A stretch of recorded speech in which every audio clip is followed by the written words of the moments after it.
السلام علیکم عزتمن. نننې معلومات زمونږ د نیلم ګل او د ارباز خان په باره کې دي. نیلم ګل اوس د ارباز خان سره په فلمونو او ډرامو کې کار کوي او د دغه نه علاوه ورسره نور کارونه هم کوي. عزتمن دا کوم کارونه دي دا ټول معلومات زه تاسو له په دې ویډیو کې درکوم.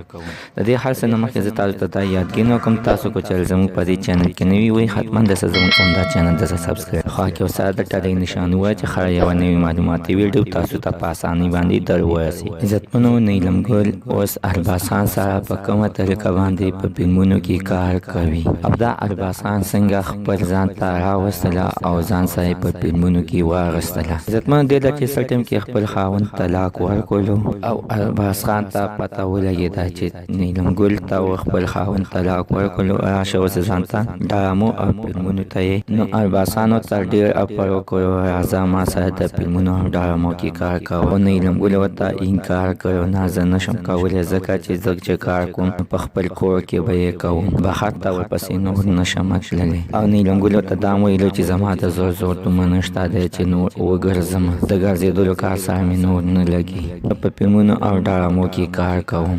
عزتمنو ارباز خان نیلم ګل له دومره غټه اپر ورکولو چې نیلم ګل یې مجبوره کړله اوس ارباز خان سره په فلمونو او ډرامو کې کار کوي.